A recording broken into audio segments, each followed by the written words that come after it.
ஒரு கிரேன் மட்டுமே இங்கே இந்த நிற்க வைக்கக்கூடிய பணியில் ஈடுபட்டிருந்தது. இரண்டு புறங்களும் பெல்ட் அமைத்து லெஃப்ட் அண்ட் ரைட், அதாவது இடது வலது புறத்தில் வாகனத்தை நிறுத்தி வைத்து இந்த உயரமான இந்த கம்பங்களை நிறுத்தி வைக்கும் பணிகள் இல்லை கன்ஸ்ட்ரக்ஷன் வேலைகளை செய்வார்கள்.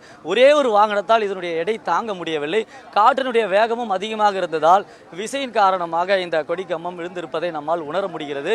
தற்பொழுது அந்த கார் நடுவில் விழுந்ததால கார் இரண்டாக புலந்து கொண்டிருக்கக்கூடிய அந்த காட்சிகளையும் பார்க்க முடிகிறது. கண்ணாடிகள் எல்லாம் சுக்கு நூறாக நொறுங்கி இருக்கிறது.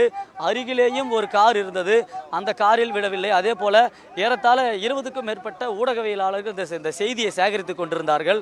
முன்னணி மதுரையை சார்ந்த தமிழக வெற்றி கழகத்தை சார்ந்த மாநில நிர்வாகிகள், மாவட்ட நிர்வாகிகள் புடைசூட நின்று கொண்டிருந்தார்கள். அக்கட்சியினுடைய பொதுச் செயலாளர் புசி ஆனந்த் இதை தொடங்கி வைத்துவிட்டு இங்கிருந்து புறப்படுவதற்கு முன்னதாகவே இந்த விபத்து நடைபெற்றிருக்கிறது. தற்போது கிரேன் மூலம் அந்த ராட்சத கிரேன், எந்த கிரேன் மூலம் இதை நிற்க வைப்பதற்கான பணிகள் நடைபெற்றதோ அதே கிரேன் மூலம் தற்பொழுது இதை அகற்றுவதற்கான பணியும் நடைபெற்று வருகிறது.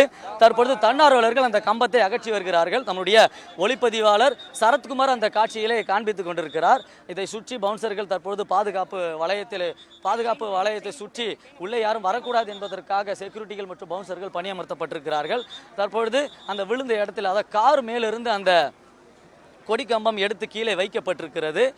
இன்னும் சிறிது நேரத்தில் இந்த கொடி கம்பம் இந்த இடத்திலிருந்து அகற்றப்படும் என்று தெரிய வருகிறது. தற்பொழுது போலீசார் இதை பற்றின விசாரித்தும் கொண்டிருக்கிறார்கள். தற்பொழுது அந்த சேதமடைந்த காரை மூடி கொண்டிருக்கிறார்கள். ஒரு துணியை வைத்துக்கொண்டு அந்த சேதமடைந்த காரை மூடி வருகிறார்கள். அதே போல் அந்த கொடிக்கம்பம் விழுந்தபோது காரில் இருந்த கண்ணாடி ஆங்காங்கே சிதறி கிடக்கிறது.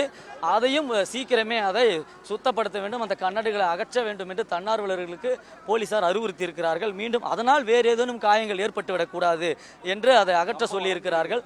தற்பொழுது கம்பம் அங்கே வளைந்து கீழே கிடக்கிறது, சேதமடைந்து கிடக்கிறது.